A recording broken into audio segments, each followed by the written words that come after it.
walkthrough on the 2026 Jay Flight SLX 175 BH. We're going to walk around the outside of the camper first, go over everything, and do the same thing on the inside. We will start back here on the back corner.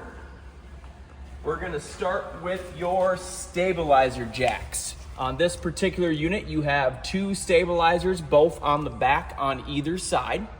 So what you want to do is you want to level your camper first. Level front to back just by cranking the tongue jack up and down. And then if you have to level side to side, you can drive up on some blocks of wood to do so. Once you level the camper, then you're gonna get your crank that comes with the camper and crank these down and snug them up to the ground. That just makes sure the camper's not rocking back and forth when we're inside the camper or if we have a windy day. And then when you're all done, they just crank right back up so you're ready for travel. It is also a 3/4 drill bit, so if you have a cordless drill, you can zip them up and down by hand. Coming right here, you have low point drains. You have blue for the cold water line and red for the hot water line. They are open right now. The main reason to drain these is before winter to get the water out of the water lines.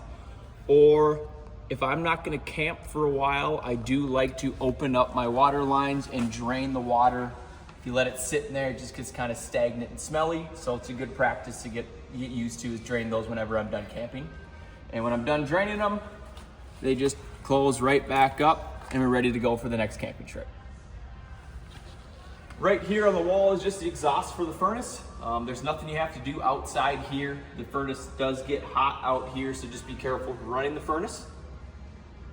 On the camper itself, we do suggest to do a bearing pack about every 4,000 miles, every few years or so. If you don't hit that mile marker, we're just replacing the bearings, the seals, and the grease so everything rolls nicely while you're going down the road.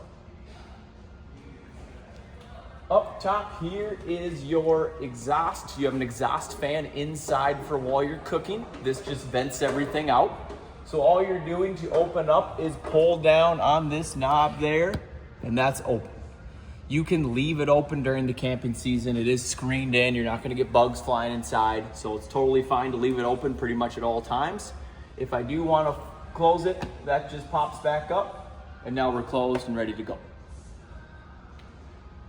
Right here, we just have a few outlets for outside plugins. They are GFCI protected, and I'll show you the reset for this inside the camper.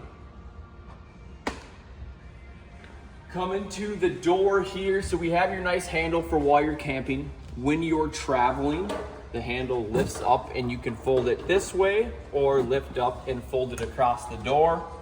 No right or wrong way, just make sure it's flipped into the camper for travel. So we'll put that back out. You have your main door here, which just pops right open. Screen door. And then the main door is held by the shock down here, so if windy day, you don't have to worry about it slamming against the camper, and it is out of the way of the awning pole, so no worry there. You do have a window on the front door. It is tinted, so it's gonna be tough for people to see in, but if you want a shade like the rest of your windows, it is ready for a Lippert thin shade that just clips in right up top. And now I have a shade for my front door, so that's an option you can get in our parts store. And then for the nice stable steps here, so when I'm ready to go home, they're just gonna lift up, fold into the door, and you have a latch here that just keeps them from rocking back and forth while we're traveling. And then when we get to the campground, that just pulls right out, drop them down, and then we can adjust the feet. So if the ground's unlevel wherever we're camping, you just push in on the pin there and you can move the foot up and down on either side, so it's always nice and stable when it hits the ground. So nice and easy for that, nice stable steps. You do have an outside light out here that is turned on from inside the camper, nice LED bright light for underneath the awning. And we will bring the awning out when we get inside the camper. Compartment space here, it is a magnet, so that's just nice, holds the door up for you. And then big compartment space going through there. We can lift up the bed inside to also get to this area. All right, so we're gonna come up to the A-frame here. So up here, there would be a battery box with the Group 24 interstate battery mounted right up here. Your battery can run your lights, your refrigerator, pretty much everything except for microwave, outlets, and air conditioner. You do need to be plugged in for that. There's also gonna be a 20-pound propane tank sitting up here. And this is what just plugs right into the propane tank, so you get propane flowing through the camper. There is definitely room to upgrade to a 30-pound propane tank if ever wanted. And then your tongue jack is just a simple crank up and crank down for hooking up or leveling. We have the nice foot pad here, so it's nice and stable when you drop it on the ground. That is something I'm gonna wanna pull that pin and actually take the foot off when I'm traveling, so you just have more room from the road. We have the 7-way power cord. This is what's going to plug into your vehicle while you're towing. That gets your lights, your brakes, and charges your battery and everything you need while you're going down the road. On this particular camper, it is a 2 5/16 ball. And this would have the coupler unlocked right now. When I go to hook up and I drop it down on the ball, that would lock the ball in, so we're ready for travel. And it is good to get a little pin that goes through here. That just makes sure this can't ever pop off while I'm traveling down the road. And last thing up here is your breakaway cable. So we have the chains that are gonna hook to the vehicle while we travel. You wanna hook this cable to the same spots on the vehicle the chains go. This is for whatever reason the camper were to come disconnected while you're traveling. This will yank out of the box down here and just seize the brakes up in the camper so it's not just flying down the road. Hopefully that never happens, but always make sure this is hooked up during travel just in case. So leaving the A-frame, we're gonna go to the off-door side of the camper. All the campers will have the tags on the side here. This one's gonna show your tire size and recommended tire pressure at 80 PSI. We're gonna have VIN number here, and then also VIN number over here. This sticker also tells me my cargo weight should never exceed 1,025 pounds. That's just all the stuff and water I'm loading up in here as I'm traveling, should never exceed that number there. And then you do have an onboard fresh tank, a tank that holds water for you. If you fill that all the way up, it does weigh 251 pounds, which is part of your cargo weight. So just keep that in mind if you travel with water. And then speaking of the onboard fresh tank, this is the fill for it. So if I'm going camping without any water hookups, I can bring water with me. So we just have the cap that unscrews here. So I can fill this just by dumping a bucket of water in there, and if that's all I had, or I can fill it with a water hose. You just put the hose in here. Once this tank is filled up, there's an overflow tube underneath the camper. It's just gonna start pouring out onto the ground so I know that it's full. Or there's a monitor inside that I'll show you that reads empty, 1/3, 2/3, and full. So you can stop it at a certain level or know when you have to refill that. So very simple to fill that. There is also sanitizer you can dump in here periodically just to keep it nice and clean for you. And then when we're done using the tank, we do have a low point drain right here. This will actually drain your freshwater tank. So whenever I'm done using the fresh water, I like to open that up just to drain it out. Even if my monitor reads empty, just open it up and make sure all the water gets out of there.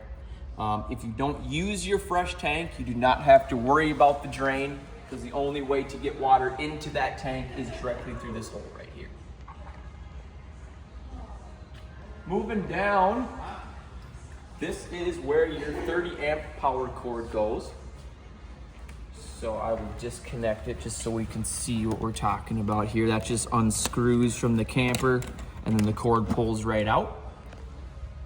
And then to put it back in, we're just gonna pop that in, and we can screw this collar on just so it never falls out while I'm traveling or while I'm camping. If I trip over it, it's always nice and stable in the camper there. Again, it is a 30 amp power cord. You do need 30 amps to run everything in the camper. There is adapters you can get that plug on to the 30 amp power cord to adapt down to just a regular normal outlet. If you do so, if you adapt to a normal outlet, most everything works inside, except for the air conditioner. You do usually need the full 30 amps to run the air conditioner. So just keep that in mind if I do adapt it down to a regular household outlet. Another thing we do suggest is in line with the power cord is a surge protector. What that does is just protect the camper if there's ever a power surge. That surge guard will break, but it will save everything else inside the camper. So it's more of a peace of mind. I would definitely recommend to get a surge guard, whether I have a 30 or 50 amp camper, definitely get a surge guard. So we talked about the fresh tank up front. Now we have the city water connection. So this would be if I go to a campground with full water hookups, I can just screw my water hose right into here, into the fixture at the campground, turn it all the way on, and I'll have constant water for my sink, my shower, and my toilet. Another suggestion is a water pressure regulator. It's a little brass piece that you could screw to your hose and then screw in either to the camper or to the fixture at the campground. Really does not matter as long as it's in line with the hose. That makes sure no water pressure gets above what this can handle, which is 50 PSI. We don't want it above 50 PSI because then we could have water lines bursting inside. So definitely get one of those water pressure regulators. Close that up here. And next door, we have our Suburban tankless water heater. Tankless meaning we're gonna get more consistent hot water. And it's very easy. Out here, you're not doing a whole bunch at all. We do have an on-off switch. I'm gonna turn that on. What that really does is turn on my monitor panel inside, which I'll show you. Inside's actually where you're physically gonna fire it up and adjust the temperature, but you do need to have this switch on outside. There is a 7 amp mini glass fuse right in here. So I would have one of those on hand just in case. Let's say the water heater's not working, I would just check that fuse first, and just most likely that fuse is blown and we need to replace that. And then right here is a pressure release. It's also kind of the drain for the water heater. So since this is tankless, there's just a water line going through the water heater. So if I were to open this up, that's gonna drain that water line going through the water heater. So again, mainly before the winterizing process, just to get the water out of that line. Or like I've said with other things, it's good just to drain that water line if I'm not gonna camp for a while. So it's just fresh water getting out of there. Close that back up. Keep in mind, this does get hot when you have the water heater on. So again, be careful if you're over on this side of the camper. Down below here, we have your dump station. So this is where the sewer hose will connect. It just pushes on and turns and twists so it locks on these notches right here. You would put the sewer hose into the ground or the dump station wherever you're camping. We have the gray valve here. The gray is just soapy, dirty water from your sink and shower. And then the black tank valve is tucked in back underneath here. And the black tank is for your toilet. So when we're ready to dump my tanks, I hook my sewer hose up, put it into the dump station. I always dump my black tank first. So I'm just gonna grab the black tank valve and pull straight out with it. That's gonna open up my black tank, dump everything from the toilet. Once I'm done with my black tank, I'm going to close the black tank back up and pull and dump the gray second. And the gray, again, is just soapy, dirty water. So that's gonna kind of rinse your sewer hose out for you after you've dumped your black tank. On the black tank especially, it is a gravity dump. So we do suggest to dump the tank full. So if you're camping for a regular weekend, you're probably not gonna fill up the black tank all the way. If we check my monitor, it reads 1/3, 2/3, and I have enough water to do so, I flush my toilet, fill up my black tank with water the rest of the way, and then come out here and dump the black tank. The more filled up it is, when I pull that valve, pressure's gonna push everything out. and it's just gonna dump everything and clean the tank better, where if I were to dump it a third full. So it's not the end of the world, but just keep that in mind. It's good to dump that black tank all the way filled up if possible. All right, so transitioning from your dump station, your bumper has caps on both sides, and this would be a storage for the sewer hose. So when you're not using the sewer hose, you get it out of the way, put it in the bumper for travel. The camper does not come with the sewer hose, so that is something you're gonna have to get. But again, it does just store in the bumper to get out of the way when we're not using it. And again, there is caps on both sides of the bumper so we can get the hose out on either side. Put that back on there. Right up here on the sidewall of the camper is a cable TV input. So if the campground offers cable, or if I ever get a portable satellite, that would hook up into here. You do have an antenna on the roof that will pick up local channels in most places you go, so you don't always have to hook something into this connection. If you look up on the corner here, you'll notice these on all four corners of the camper. That is just a gutter. So the rain, if it's raining, it's gonna drip on all four corners instead of dripping down the side of the camper and getting it all dirty. So that's what those are. You'll see the gutters on all four corners on pretty much all campers. On the back of the camper, you will see this black bracket. That is for a Lippert roof ladder. So there's a ladder you can get that just clips right onto the bracket so you can get up onto the roof. It's definitely something we suggest to do, is get on the roof at least a couple times a year.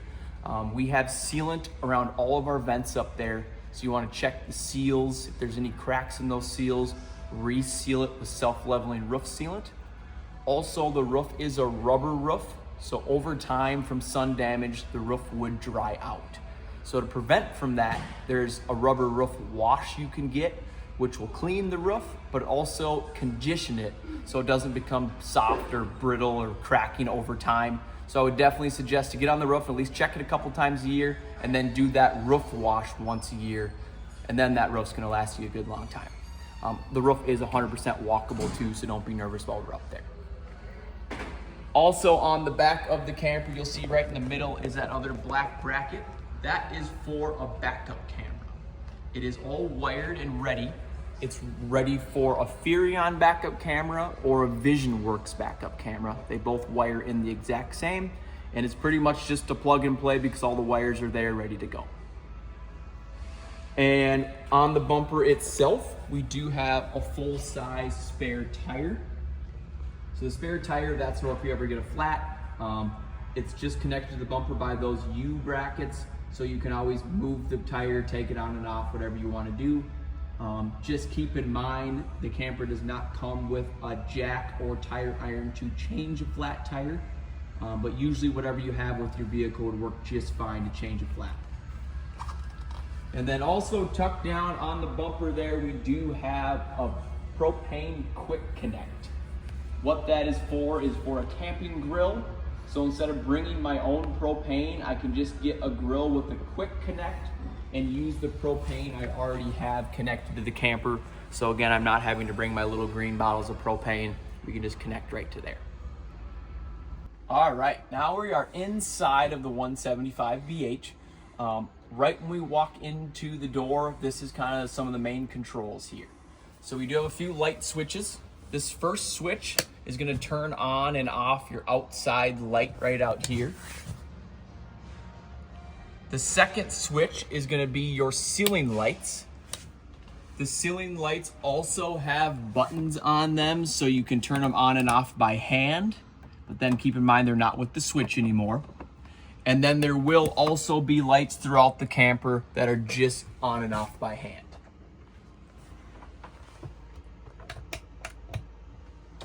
Right next door to the light switches, this is the monitor panel I was telling you about. So it reads empty, 1/3, 2/3, and full. So if I push battery, my battery is fully charged right now. My onboard fresh tank, the tank that holds water if we don't have hose hookup, is empty. My black tank, my toilet tank, is empty. And my gray tank, my soapy dirty water, is also empty. So you can check those levels, know when to dump the tanks, know when to refill water. So that's nice to have. And then we have a water pump switch. What you use the water pump switch is for the onboard fresh tank. So we fill up the tank, but it's just, water's just sitting underneath the camper. So to actually get it pumped and pressurized and go through the camper, we're going to turn the water pump on, and that's going to pump the water out of the tank and allow me to use it in my fixtures and my toilet. If I'm hooked to city water that is already pressurized, you do not need the water pump. Again, this is only for your fresh tank. And then last thing up here is your awning. It is an electric awning, just simple in and out. This does run just off your batteries, so you do not have to be plugged in to make this go. But right now we're just gonna hold out with it, and it's gonna start coming off the side of the camper. If I let off the switch, it's just gonna stop. Otherwise, you can just keep holding it.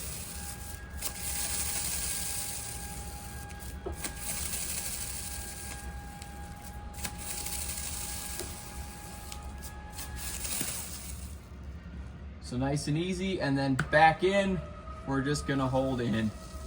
And once it comes all the way in, it's just gonna hit the side of the camper. There's no locks or latches or anything you have to do. It's just ready for travel.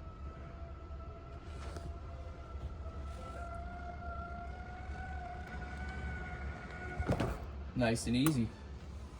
Right when you walk in the door, there is also your fire extinguisher. Up here on the ceiling is your smoke detector, which is just a 9-volt battery. And then down under the bed here is your CO2 detector. That is actually wired in. They last about 7 to 8 years. You will hear it beep at you 4 times in a row. That tells you you need to replace it. Otherwise it protects you, and it will let you know if there's any CO2 leaking around in here. On the wall here, you could mount a TV right on the wall here if you wanted to. And you do have your cable connection, which will connect you to your antenna on the roof. And they always give you a 12-volt outlet. So if you camp a lot without any electricity, you can get a 12-volt TV or 12-volt plugins to charge phones or computers. If you do plug into this for a TV, you will see there's a green light on right here. That tells me my antenna is on and finding signal for my TV. You can turn it off, which will pretty much turn that antenna off and not find signal. So if we are wanting to watch TV, just make sure that light's on, and it's gonna pick up whatever channels you can get wherever you're located. Plug-ins, we have a USB and a USB-C right here. There's plug-ins throughout the whole camper. Storage with the hanging rack. Nice open storage above. The lights over here are the click-on just by hand, all LED. And then even more storage up above the bed. My window shades are just pull down, push back up when I'm not using them. We have a window here, which is your emergency exit. So if we ever had to get out of here quick, the screen just pulls right out. We're gonna lift up on this bar, push straight out, and the window's on a hinge, so you could just flip it up and jump out of there if you needed to. Otherwise, it does latch right here in the middle, and we can just use it as a normal window. We do have a privacy curtain for the main bed here. You will notice on the wall, wired for solar, meaning there is wiring all done on the roof. So if I wanted roof mounted solar panels, I don't have to go and wire my camper for it. We're gonna mount the solar panels up here, and then right where this sticker is where you would get a solar panel charge controller. So it is all wired for solar panels. If we're camping a lot without electricity, that is definitely a nice option to get to keep that battery charged. Coming here to the dinette, this is how we're gonna sit when we're just eating or hanging out. We do have some storage under this bench seat here. I do notice there's a plug-in underneath the table also. And then this table does drop down into a bed. So when I make it into a bed, I like to get the cushions out of the way. Just helps me get some more room. What we're gonna do is you have one bar right here. We're just gonna kind of lift the table up And then there's a bracket on the wall. And the table just removes from the bracket. We're going to wiggle this pole out of the ground here. And then the table is going to rest down on the black platforms. I always go rounded side out, because then it sits nicely between these pegs so it can never slide out. And then we're going to just fill in with the cushions. There's no certain way you have to put them. We're just going to use all 4. And now we have another bed. And you can travel with this up or down. It's 100% up to you. And then when we're going to put it back up to use it as the dinette again, I like to get the cushions out of the way. We're going to lift that up out of its spot. The bar itself is the same on both sides. So it doesn't matter which part goes in the floor, which part goes into the table. So I like to put that in the floor first. And then we have that bracket on the table and on the wall. So I do that first. It just sets right on there and hooks on. And then I can drop the table back down and put it right on that peg. And now we're nice and stable and ready to go.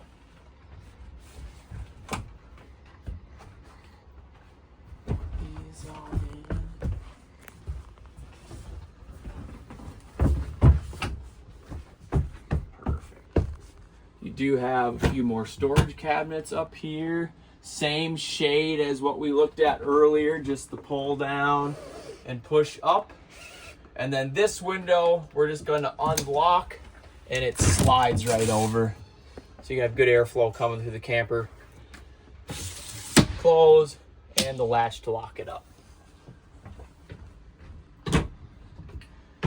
And then underneath this other bench seat is where your converter is located. The converter is where I'm going to come if something's not working. I have fuses here. These are just my normal 2-prong fuses. In this camper, we're running mainly 15 amp fuses, and then I have a 30 and a 40.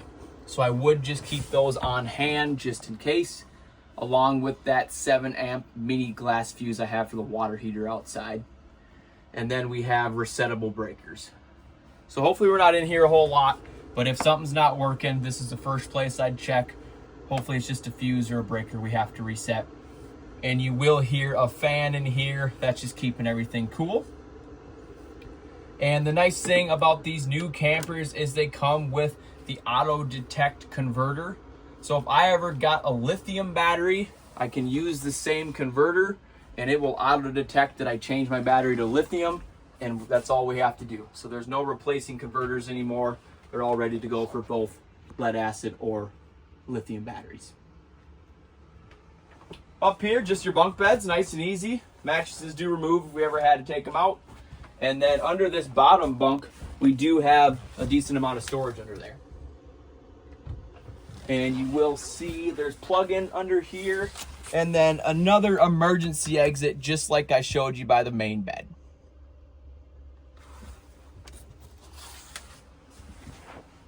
We will pop into the bathroom. So right when you walk in the bathroom, on the wall we have the light switch on and off. Right above the light switch, this is for your water heater. So you see that there's the red and blue light on. If you didn't have that switch on outside in the water heater compartment, this would just be nothing. So make sure that switch is on. And now I'm going to come in here and turn water heater on. So simple on and off. You have Fahrenheit and Celsius. And then right here is just we're going to adjust the temperature. So it goes from 122 and you can adjust down. So 114 is my favorite temperature. I'm just going to let off the switch.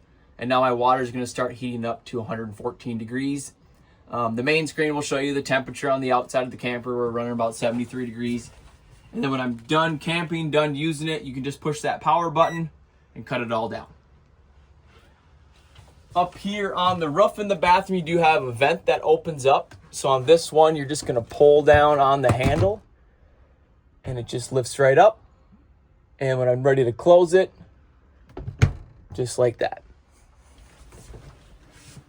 This right here is your one GFCI reset for the whole camper. So if any of the outlets aren't working, this is the reset for it. Storage under the sink. And then we have our toilet here. The toilet is a foot pedal flush. So halfway down on the pedal would fill the bowl with water. All the way down on the pedal would open the hole and water would continuously flush out to get everything flushed down. We do suggest to use RV specific toilet paper, just breaks down in the tank a lot better, and then toilet chemical. So every time I start a camping trip with a fresh empty black tank, I want to put some chemical down my toilet into the tank with a little bit of water, and that just helps break things down, keeps my tank clean, and helps the smells as I'm using the tank. And then into the shower, nice and easy, hot and cold. Shower head does come down. And the nice thing about these shower heads is while I'm camping, instead of wasting all my water, I can turn the water off while I'm showering. And then when I'm ready to rinse, I can turn it back on.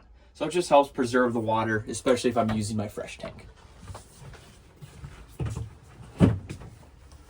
Right outside the bathroom is your thermostat. This is going to be for your fan, your air conditioner, and your furnace. So this one's really easy to work. We're going to turn it on. And then we have different modes here. So I'm just going to mode here. So right now it's on furnace mode. And then I can adjust my temperature up and down however I want it. Your furnace runs on propane only. So just make sure we have good full propane tanks. And then the furnace actually comes out right underneath the refrigerator here. And it's gonna heat the camper up nice and easy. And then if I wanna go to air conditioner, well, so first off, we're on fan. That's just gonna adjust my fan speed if I just wanna circulate air. And then next mode is actually air conditioner. And again, I can adjust the temperature up and down.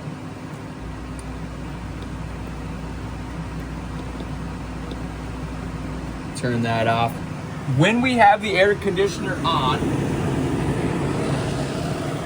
we have vents on both sides so it can squirt out on either side. We can also open these side vents so you can have air going on all four corners of the camper. So you can kind of pick and choose whatever you want to do there. And then you will notice there is an air filter up here. It's all black and clean right now. You'll see it getting a little dusty over time. You can just pop this grate down, clean the filter, and as long as there's little rips or tears in the filter, it's reusable. You put it right back up and we're good to go. I would clean that once a year because if it gets clogged up, the AC won't work the best, so just keep an eye on that air filter. Next to the thermostat, we have your refrigerator and freezer. This is a 12 volt only, so it runs solely on your battery. Which is very efficient. It does not drain much battery power. Whenever we're plugged into a campground, my battery's being charged, so it's never gonna kill my battery. Or also while we're traveling, most vehicles do charge the battery while you're traveling also. It's very simple to work. We have just a dial on the inside. So right now it's on 0, which is just off. And then I can turn it on. You have 1, which is less cold, all the way to 6, 7, which is your coldest. When I first fire this up, I like to put it on 7 just for it to fully cool down. Once it's nice and cool, then you can calm it down to really whatever you'd like to choose from there. And then when I'm done using it, just turn it all the way to 0 and it's off and ready for storage. It is good if I've used my fridge all weekend. When I put this in storage, not for travel, just when it's sitting in park, it's good just to let it breathe a little bit, maybe not snap it all the way shut, just so it doesn't get smelly on you. But for travel or when we're using it, you definitely want to get that full snap there, and now we're safe to travel with it. Microwave right here, just your nice easy microwave. There will be a glass turntable in here. That is something that I suggest you take out or put something in the microwave just to keep that turntable from bouncing around so it never breaks as we're going down the road. Cooktop right here. So propane only. we're just gonna turn this to light push and hold, and then you get one of those long barbecue lighters and you just put the flame to it and it's gonna pop right up for you. So nice and easy to light your burners. These do remove for cleaning. Also, you have 2 screws that would remove this faceplate, and you can clean underneath if ever needed. Right above the cooktop, we have the nice light that's on, and then we do have a fan, which if I showed you outside, that vent you just opened up, and that's just your exhaust fan, so if you're cooking in here, everything exhausts outside of the camper. Drawers going all the way down, good storage everywhere. Underneath the sink storage. And then your kitchen sink is just a nice easy standard sink here. So you got hot and cold on one side, a little sink plug. And then you will notice you do have 1 aluminum blind. The reason they do the aluminum here is because it's by the water or the cooktop. It's just easier to clean, or not much of a fire hazard there. This one I would have up during travel, so it's not banging all around. The other ones aren't that big of a deal. All right, so that was the walkthrough on the 2026 Jay Flight SLX 175BH. If you have any questions, please feel free to call us at Fridley, Rochester, Brainerd, and Alexandria. We'd be glad to help you.